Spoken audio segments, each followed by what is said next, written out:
पहले क्वेश्चन पे। रोज का फॉर्मेट डिटेल पढ़ा जाएगा, धुआंधार पढ़ा जाएगा, ठीक है लल्ला। आओ क्वेश्चन थोड़ा मैं जानबूझ के टफ टफ थोड़े लाता हूं कि आपका थोड़ा सा आनंद आ जाए।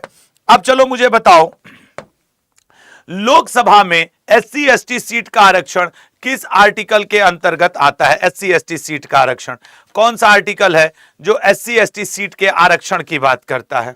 सोच समझ के देखिए सर, बहुत क्लियर है कि अनुच्छेद इसमें राजभाषा, इसमें किसका जिक्र मिलता है? राजभाषा का जिक्र मिलता है।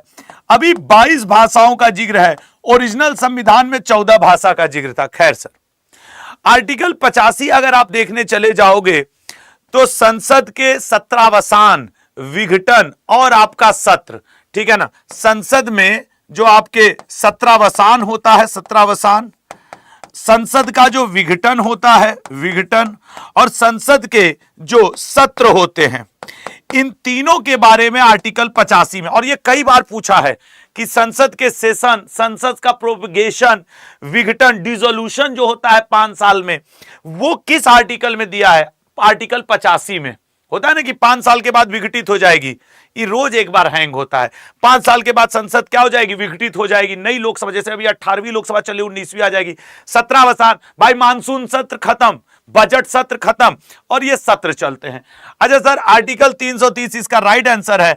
आर्टिकल 153 ये कहता है कि हर राज्य में एक राज्यपाल होना चाहिए, राज्यों का राज्यपाल। हालांकि कई राज्यों के अलग अलग भी हैं, अतिरिक्त कार्य प्रभार भी दिए गए हैं, ठीक है। चलो अगले क्वेश्चन पे आते हैं और देखते हैं अगला क्वेश्चन। तो इसका सी ऑप्शन है।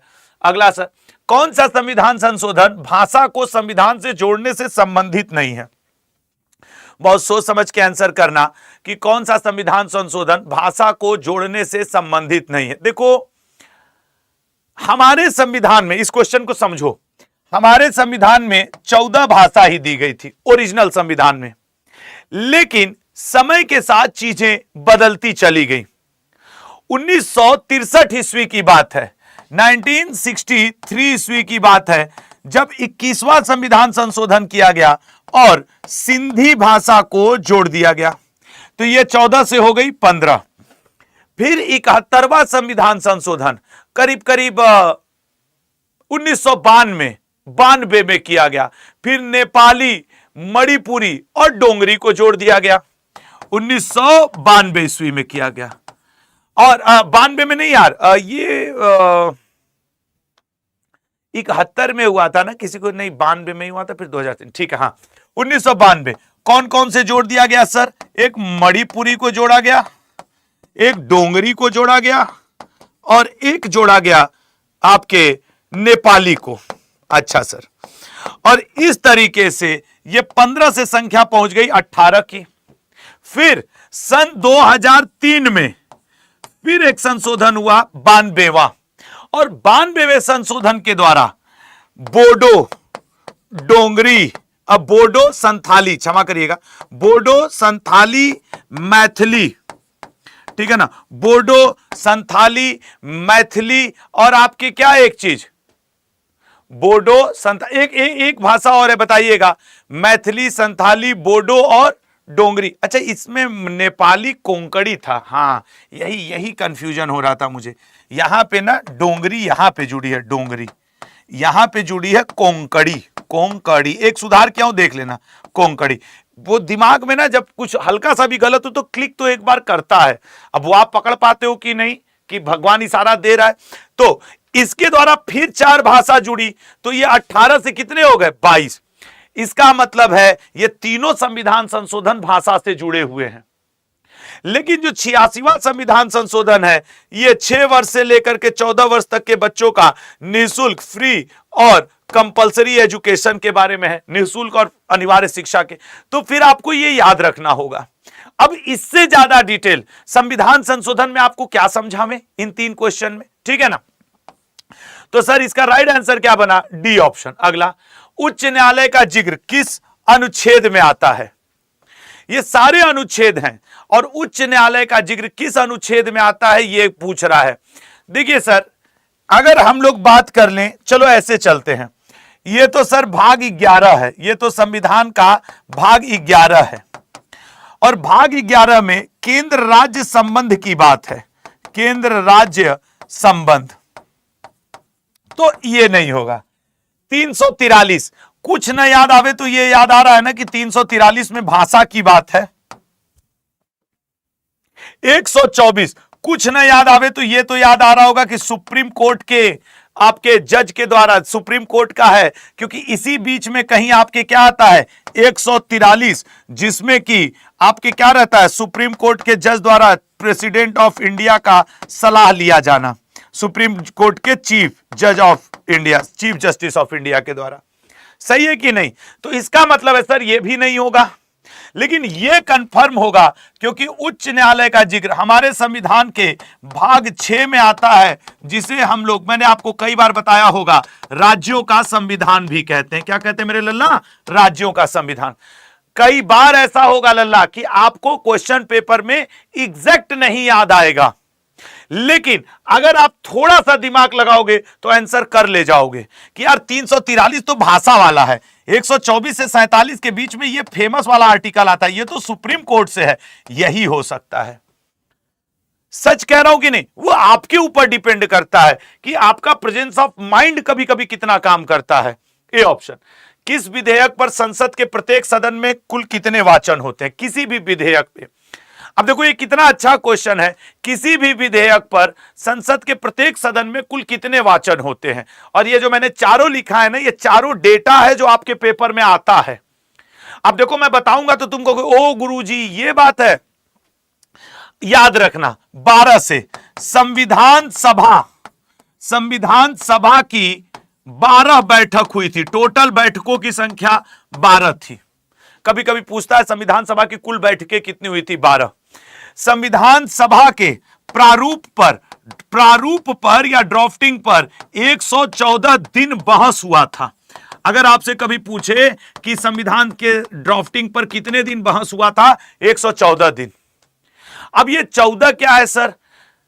कोई विधेयक धन विधेयक है कि नहीं, ये बात लोकसभा निर्णय करता और मात्र 14 दिन तक राज्यसभा के पास ये रुके रह सकता है। या फिर 14 दिन से रिलेटेड एक फैक्ट और है, राष्ट्रपति के ऊपर अगर आप महाभियोग लगाते हो तो 14 दिन पहले, ठीक है ना, 14 दिन पहले आपको राष्ट्रपति को बताना होगा।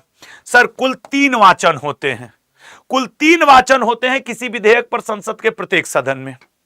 अब बताओ, एक तरीके से आपको 4-5 डेटा यहां से मिला कि सर संविधान सभा की कुल बैठक 12 हुई थी, 114 दिन प्रारूप पर बहस हुआ था, ठीक है ना, 114 दिन आपके प्रारूप पर बहस हुआ था। ड्राफ्टिंग कमेटी जिसके हेड बाबा साहेब भीमराव अंबेडकर जी हुआ करते थे, और 14 दिन राज्यसभा में आप मनी बिल को रोक सकते हो, उसके बाद रोक नहीं सकते हो। 14 दिन पहले ही आपको महाभियोग की जानकारी माननीय राष्ट्रपति महोदय को उनके ऊपर चलाई गई प्रक्रिया के लिए देना पड़ेगा।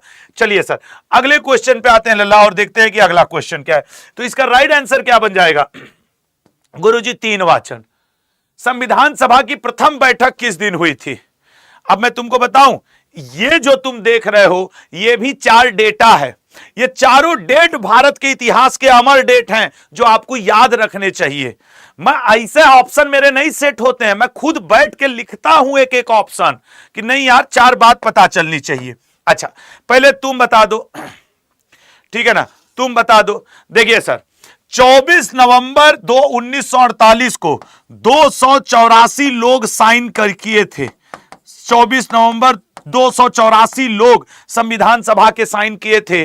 26 नवंबर को हमारा संविधान अंगीकृत या फिर एडॉप्ट किया गया था, अंगीकृत किया गया संविधान भारत के संविधान सभा द्वारा। संविधान ठीक है ना, संविधान अंगीकृत हुआ।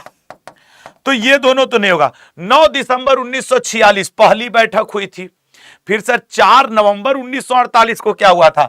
संविधान का प्रथम वाचन, संविधान सभा ने संविधान के ऊपर प्रथम वाचन 4 नवंबर। ये वो डेट है। अब आप अपने आत्मा पे हाथ रख के कसम खा के पूछो कि आपको ये चारों डेट याद है।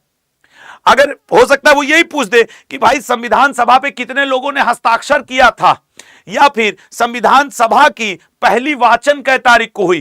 पहली बैठक ऑलमोस्ट लोगों को याद होता है, मुझे यह भी पता है पहली बैठक ऑलमोस्ट लोगों को याद होता है। तो 5 क्वेश्चन क्लियर हो गए और राइट आंसर सर बी है, ठीक है ना, बी है। अब जियोग्राफी पढ़ा जाए, अब जियोग्राफी के लिए लोग तैयार हो, और मैं अब तो आपको ये रोज सूचना दूंगा, 3 दिन तक शायद आप बोर महसूस करो। 11 जुलाई को जब मैं आपके लिए अर्धवार्षिकी करंट अफेयर की बुक 8 AM पे लॉन्च करूंगा और पढ़ाऊंगा, तो जो लोग लाइव होंगे उनको विशेष लाभ है। लाइव वालों के लिए कुछ सरप्राइज भी है, कुछ विशेष लाभ भी रहेगा। और हां, लाभ और हानि से ऊपर उठकर अगर आप मुझे एक दिन भी मुझसे पढ़े और गुरु मानते हो, तो मेरा आप सबसे करबद्ध निवेदन रहेगा, इस दिन लाइव रहना। जो लोग बाद में वीडियो को देखते हैं व्यूज के रूप में, क्योंकि अभी तो 4000 5000 लोग देखेंगे, बाद में 50,000 देखते हैं, 11 जुलाई को 8 बजे आ जाना लल्ला सब लोग, ठीक है ना? सुबह 8 बजे, सुबह 8 बजे। ये चलो आओ अब जियोग्राफी पे आते हैं। निम्न में से कौन भारत भूटान की परियोजना है?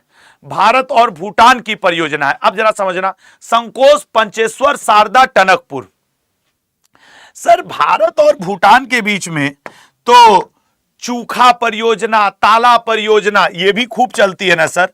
चूखा परियोजना भी चलती है, भारत भूटान के बीच ताला परियोजना भी चलती है, और सर भारत भूटान के बीच संकोच परियोजना। तो ये तीनों परियोजना भारत और किसके बीच में चलती है? गुरुजी ये तीनों की तीनों परियोजना भारत और नेपाल के बीच में चलता है। हमेशा याद रखना, ताला परियोजना भारत भूटान, चूखा परियोजना पिछली बार आपके पेपर में आया था, चूखा परियोजना भारत भूटान, संकोच परियोजना भारत भूटान, लेकिन पंचेश्वर, शारदा और टनकपुर नेपाल के साथ भारत की यह परियोजना है। ठीक है मेरे भाई, ये नेपाल के साथ भारत की परियोजना है, तो वो आपको याद रखना होगा। चलिए अगले क्वेश्चन पे आएंगे, तो ए ऑप्शन करेक्ट है।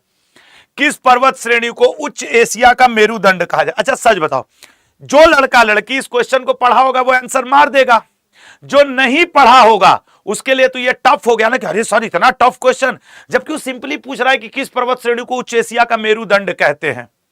जैसे कि शिवालिक हिमालय को हम लोग उप हिमालय भी कहते हैं, इसको हम लोग उप हिमालय कहते हैं, या फिर इसे हम लोग वाह हिमालय भी कहते हैं, आउटर हिमालय, ठीक है ना, उप हिमालय या फिर वाह हिमालय, या ट्रांस हिमालय को याद रखना, पूछता है ये, टेथीस हिमालय के नाम से भी जाना जाता है। ट्रांस हिमालय को लल्ला टेथीस हिमालय के नाम से भी जाना जाता है। अब ये पॉइंट है जो आपको ध्यान रखना होगा, टेथीस हिमालय। सर्वोच्च हिमालय को लल्ला हिमाद्री के नाम से भी जाना जाता है, हिमाद्री के नाम से भी जाना जाता है। बचा कौन गुरु? काराकोरम श्रेणी राइट आंसर है।